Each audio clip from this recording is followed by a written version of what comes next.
घर में गरीबी आने के 5 महाकारण। कहते हैं अमीरी और गरीबी कर्म का फल होता है।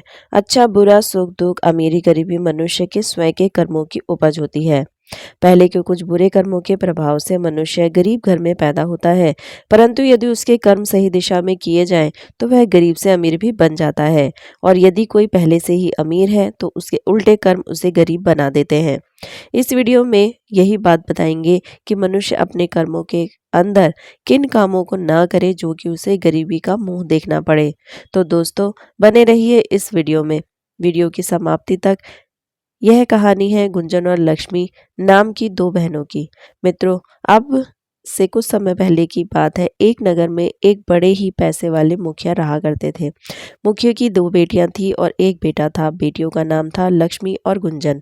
लक्ष्मी बड़ी थी और गुंजन छोटी थी। दोनों के स्वभाव में जमीन आसमान का अंतर था। लक्ष्मी बड़ी ही आदर्श विचारों वाली थी और भगवान की पूजा अर्चना में उसका बड़ा ही लगाव था। घर की साफ सफाई भी खूब अच्छे से करती थी। और छोटी बहन गुंजन बहुत ही दुष्ट स्वभाव की लड़की थी। वो बिल्कुल अपनी माँ पर गई थी। गुंजन की माँ उल्टा स्वभाव की स्त्री थी। वो स्वयं तो सात श्रृंगार करके इधर उधर घूमती रहती और घर में ठीक से सफाई भी नहीं रखती थी। सुबह अपने पति से लड़ती झगड़ती थी। उसके पूजा पाठ में भी कोई रुचि नहीं थी। अपनी तरह उसने अपनी छोटी बेटी गुंजन को भी बना दिया था। वह भी अपने माँ की नक्शे कदम पर चलकर सज धज कर पुरुषों में मिलती रहती थी। लक्ष्मी को अपनी माँ और बहन के कामों से बहुत ही ज्यादा घृणा होती थी। वह अगर जब भी उन्हें समझाने की कोशिश करती तो दोनों एक होकर लक्ष्मी से लड़ने लगती थी। लक्ष्मी की माँ लक्ष्मी से इसी वजह से नफरत करने लगी थी। और कहते भी है ना कि जिस तरह चोरों का शत्रु चंद्रमा होता है, उल्लू का शत्रु सूर्य होता है, मूर्ख का शत्रु ज्ञानी होता है, उसी तरह से दुष्ट के शत्रु सज्जन होते हैं, कामी का शत्रु दिन होता है। लक्ष्मी की माँ के विचार गुंजन से खूब मिलते थे, पर वह लक्ष्मी को फूटी आंख नहीं देखती थी। लक्ष्मी की माँ ने निश्चय किया कि मैं इस लड़की को नीचा दिखाकर ही रहूंगी। उसने अपने पति को अपनी सलाह में लेकर लक्ष्मी के लिए बहुत ही गरीब घर में विवाह कर दिया और छोटी लड़की गुंजन को उसकी जगह उल्टा ही थी। उसका विवाह उसी के गांव में खूब धनी परिवार में कर दिया। लक्ष्मी समझ तो रही थी कि उसकी माँ ने द्वेष उसका विवाह गरीब घर में करवाया है, परंतु वह भगवान की इच्छा समझकर संतोष पूर्वक गरीबी का जीवन जीने लगी। उधर उसकी बहन गुंजन उसकी हालत को देख देख कर उस पर खूब हंसती थी। उसे कभी ताने मारती रहती थी। लक्ष्मी अपनी छोटी बहन के दुष्ट भरे व्यवहार से कभी नाराज नहीं होती थी, बल्कि वह उसके बारे में सदैव अच्छा ही सोचती थी। एक दिन गुंजन के घर वालों ने अपने घर एक धार्मिक अनुष्ठान रखा। गुंजन ने पूरे गांव को बुलवाया, लक्ष्मी के आस पड़ोसियों को भी बुलवाया, पर अपनी बहन को नहीं बुलवाया। इससे साफ जाहिर होता था कि गुंजन लक्ष्मी से कितनी नफरत करती थी। पर लक्ष्मी ने इस बात का भी बुरा नहीं माना। उसने सोचा कि धार्मिक अनुष्ठान में, कथा सत्संग जागरण में बिना बुलाए जाने पर भी कोई दोष नहीं है। यही सोचकर लक्ष्मी अपनी बहन गुंजन के घर चली गई। गुंजन ने अपनी बहन लक्ष्मी को अपने घर बिना निमंत्रण आया देख होठ बुनबुनाकर अपना मुंह को फेर लिया और सोचने लगी, यह तो बड़ी निर्लज है। इस भिखारिन को बुलाया भी नहीं था तो भी यह मुंह उठाकर चली आई। जरूर यह हमारे घर हमारे बड़े बड़े रिश्तेदारों के सामने हमें बेइज्जत करना चाहती है। हमारे रिश्तेदार जब यह जानेंगे कि यह भिखारिन की बहन है तो वे हमारे बारे में पता नहीं क्या क्या सोचेंगे।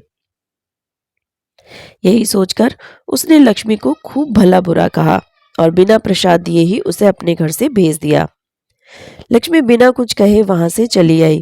धीरे धीरे समय गुजरता चला गया। कुछ दिनों के बाद लक्ष्मी के घर में और भी ज्यादा धन की तंगी आ गई। उसके घर में खाने के लिए लाले पड़ गए। 2-2 दिन तक उसके घर में चूल्हा नहीं जलता था। उधर लक्ष्मी के माता पिता का भी देहांत हो चुका था। उसके मायके में उसका भैया और भाभी रहते थे। उसने सोचा कि क्यों ना भैया के पास चली जाऊं। भाई यदि थोड़े बहुत धन से मदद कर देगा तो कुछ दिन का सहारा लग जाएगा। उसके बच्चे तो भूखे प्यासे नहीं रहेंगे। यही सोचकर लक्ष्मी अपने बच्चों को लेकर अपने मायके को चल दी। चलते चलते रास्ते में उसे एक बूढ़ी कपिला गाय बैठी हुई मिली। गाय बहुत कमजोर थी, वह चल फिर कर कहीं घास फूस भी नहीं चर पाती थी। पूरे दिन भर वह भूखी प्यासी एक ही जगह पर बैठी बैठी मल मूत्र करती रहती थी। उसके नीचे भी काफी गंदगी जमा हो गई थी। लक्ष्मी ने जब गाय की दयनीय दशा देखी तो उसे बड़ा तरस आया। कहते हैं, सज्जन और संस्कारी लोग किसी प्राणी को दुखी नहीं देख सकते। लक्ष्मी ने तुरंत वहां ठहरकर उसके नीचे झाड़ू लगाया। उसके नीचे साफ सफाई करने के बाद उसमें थोड़ी सी घास लेकर आई और उसे पीने के लिए पानी भरकर रख दिया। गाय माता ने लक्ष्मी को अपनी सेवा करते देख बहुत प्रसन्न हुई। गाय ने कहा, बेटी जब तुम लौटकर आओ तो मुझसे मिलते हुए जाना। लक्ष्मी ने कहा, ठीक है। माँ गाय को आश्वासन देकर लक्ष्मी आगे को चली गई। कुछ दूर आगे चलकर एक गांव पड़ा। लक्ष्मी ने देखा गांव के बाहर एक बहुत ही वृद्ध महिला एक टूटी फूटी झोपड़ी में रहती थी। उसने बहू और बेटों ने उसकी सेवा ना करनी पड़े, इसीलिए उसे गांव से बाहर लाकर छोड़ दिया था। एक छोटी सी झोपड़ी में डाल दी थी। बूढ़ी माँ वहीं रहकर अपना शेष जीवन काट रही थी। वहां पर कोई उनकी देखभाल करने वाला नहीं था, ना कोई भोजन पानी की पूछने वाला था। राह चलते राहगीर उन्हें जो भी कुछ दे देते उसी से अपना पेट भर लेती थी। उनकी हालत भी बड़ी दयनीय थी। लक्ष्मी ने उस बूढ़ी माँ का दुख नहीं देखा गया। लक्ष्मी ने बूढ़ी माँ के पास ठहर कर उनका हालचाल पूछा और जो भोजन वो घर से बना कर लाई थी उसने कुछ भोजन उस बूढ़ी माँ को दे दिया। उसके बाद उसकी झोपड़ी में अच्छे से साफ सफाई की। उन्हें नहला धुलाकर उनके गंदे वस्त्र उतारकर साफ सुथरे वस्त्र पहनाए और उनके गंदे वस्त्रों को धोकर डाल दिया। बूढ़ी माँ के हृदय से लक्ष्मी के लिए आशीर्वाद निकलने लगा। बूढ़ी माँ ने कहा, बेटी जब तुम लौटकर आओ तो मेरे पास जरूर आना। बूढ़ी माँ को वचन देकर लक्ष्मी फिर आगे को चली गई। चलते चलते उन्हें रास्ते में गंगा जी मिली। लक्ष्मी जी ने गंगा माँ का आह्वान किया और गंगा मैया प्रकट हो गई। गंगा मैया ने कहा, बेटी मैं तुम्हें उस पार जाने के लिए रास्ता दे रही हूँ। जब तुम लौटकर आओ तो मुझसे मिलकर ही जाना। माँ गंगा से वादा करके लक्ष्मी अपने मायके को चली गई। अपने भैया और भाभी से मिली। लक्ष्मी को देखकर उन्हें भी कोई खास खुशी नहीं हुई, क्योंकि कहते हैं गरीब धनहीन मनुष्य के लिए बहुत ही अपमानकारी दुख है। अक्सर गरीबों से धनवान लोग भले ही वे सगे हों तो भी वे अपना रिश्ता छुपाते हैं। गरीब आदमी अगर किसी के पास कुछ देने की इच्छा लेकर भी आ जाए तो भी लोग यही समझते हैं कि आज वह फिर मांगने आया होगा। मित्रों, लक्ष्मी 2 दिन तक अपने मायके में रुकी। भैया और भाभी ने उसे एक फूटी कौड़ी भी नहीं दी, बस उसके बच्चों के लिए रास्ते के लिए थोड़ा सा खाना बनाकर रख दिया और घर से विदा कर दिया। सच कहते हैं, जब गरीबी के दिन आते हैं तो सगे अपने भी काम नहीं आते। लक्ष्मी चुपचाप अपने मायके से निराश होकर चली आई। रास्ते में जब वह गंगा निकट पहुंची तो उसने फिर से माँ गंगा का आह्वान किया। गंगा मैया फिर उसे प्रकट होकर दर्शन देने आई और उसे एक मोहर से भरा हुआ कलश दे दिया और कहा, बेटी आज से तुम्हारे गरीबी के दिन चले गए हैं। तुमने बहुत कष्ट भोगा है। तुम्हारे माँ बाप भाई बहन ने तुम्हारे साथ अच्छा व्यवहार नहीं किया। खैर कोई बात नहीं, सारा संसार मुख फेर ले पर परमात्मा की नजर टेढ़ी नहीं होनी चाहिए। उनका कोई कुछ नहीं बिगाड़ सकता। लक्ष्मी उस कलश को लेकर घर चली आई।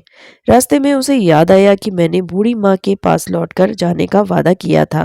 कहते हैं, अक्सर लोग धन मिलते पर दीनहीनों को भूल जाते हैं, पर लक्ष्मी ऐसे विचारों की नहीं थी।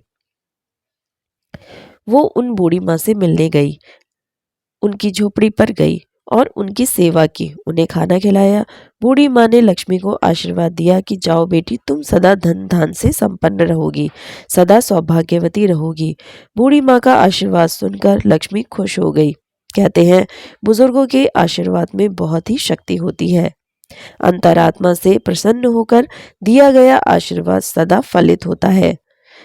लक्ष्मी ने कहा, माँ तुम कहाँ इस जंगल में अकेली पड़ी रहोगी? बुढ़ापे में शरीर में तुमसे कुछ काम धाम भी नहीं होता। कोई तुम्हें पानी तक पूछने वाला नहीं।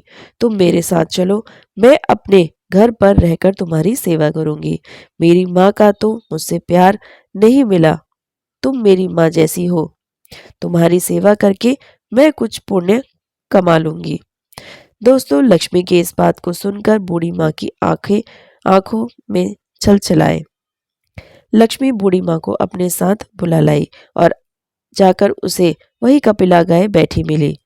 लक्ष्मी ने फिर से गाय के नीचे झाड़ू लगाकर साफ सफाई की, उसे जलपान कराया, उसे खाने को चारा दिया। गाय ने भी उसे दुआ दी। बेटी, मेरे आशीर्वाद से तेरे घर में कभी दूध बूध की कमी नहीं रहेगी। लक्ष्मी ने सोचा, क्यों न मैं गाय माता को भी अपने घर ले जाऊं, वहीं रहकर मैं इनकी अच्छे से देखभाल करूंगी। इस प्रकार लक्ष्मी गाय और बूढ़ी माँ को अपने घर ले आई और उनकी अच्छे ढंग से सेवा पानी करने लगी। गंगा मैया ने तो उसे खूब सारा धन दे ही दिया था। उस धन से उसने अपना बड़ा ही आलीशान घर बनवाया। पूरे गांव में सबसे अधिक धनवान अब लक्ष्मी ही थी। अब उसे किसी बात की कोई दुख नहीं था। उसके घर हमेशा दान पुण्य, पूजा पाठ, यज्ञ भंडारे चलते रहते थे। एक दिन उसने देवी का जागरण रखा, पूरे गांव को निमंत्रण दिया और अपनी छोटी बहन गुंजन को भी बुलवाया। गुंजन वैसे तो उसके घर जाना नहीं चाहती थी, लेकिन उसे जलील करने के उद्देश्य से वो उसके घर चली गई और हैरान थी कि इस भिखारिन के पास खाने को कुछ भी नहीं था। आज वह देवी का जागरण करवा रही है। देखना चाहिए इसके घर कुछ है भी या वैसे ही पूरे गांव के लोगों को बुलवा रही है। गुंजन ने जब अपनी बहन के घर जाकर देखा तो उसकी आलीशान बंगले को देखकर उसकी आंखें फटी की फटी रह गई। उसके घर में उत्तम व्यवस्था देखकर उसकी छाती बैठी जा रही थी कि यह भिखारन एकदम से इतनी अमीर कैसे बन गई। उसका सारा गरूर चूर चूर हो चुका था। लक्ष्मी के सामने तो वह स्वयं बेकार लग रही थी, परंतु लक्ष्मी ने उसका खूब आदर सत्कार किया, उसे विदाई में पास सोने की मोहरें भी दी। गुंजन बहन के आचरण से पानी पानी हो चुकी थी। आज उसे अपने किए पर पश्चाताप हो रहा था कि मेरी बहन जब मेरे घर आई थी तो मैंने उसका बड़ा अपमान किया था। उसे ना बैठने को पूछा, ना पानी की पूछी। सच कहा कि किसी ने सदा एक दिन एक जैसा किसी का नहीं रहता। गुंजन ने मीठी मीठी बातें करते हुए लक्ष्मी से पूछा, बहन अचानक इतनी बड़ी धनवान कैसे बन गई? तब लक्ष्मी ने बताया, यह मेरे अच्छे कर्मों का प्रसाद है। मैंने कभी किसी का बुरा नहीं चाहा। जितना परमात्मा ने दिया मैंने संतोष किया। यदि मुझे गरीबी दी तो मैंने गरीबी को हंसकर भोगा। आज उसने मुझे दौलत दी है तो दौलत को भी मैं सत्कर्मों में लगाती हूँ, इसका उपभोग कर रही हूँ। सब कर्मों का फल है। मनुष्य को हमेशा सदाचार का पालन करते रहना चाहिए। दीन दुखियों के प्रति दया भाव रखना चाहिए। अपने आचरण दूषित नहीं होने देने चाहिए। कहते हैं, मनुष्य के निंदनीय कर्म और आचार भ्रष्ट होने पर दरिद्रता उसे शीघ्र घेर लेती है। मनुष्य के ऊपर गरीबी भी आने की यह सबसे बड़ी वजह होती है कि जब वह अपने घर के अंदर बुरे कर्म करता है। शास्त्रों में कहा गया है कि भले ही आप निर्धन हैं, आपका टूटा फूटा घर है, उसे हमेशा स्वच्छ रखना चाहिए।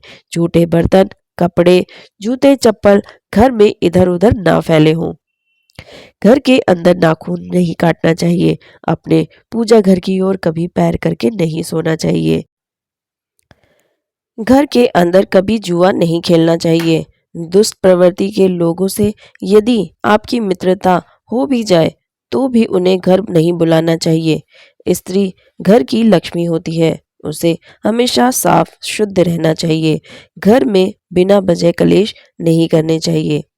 हमने देखा है कि कुछ दुष्ट स्वभाव की स्त्रियां स्वयं को सज धज कर घूमती हैं।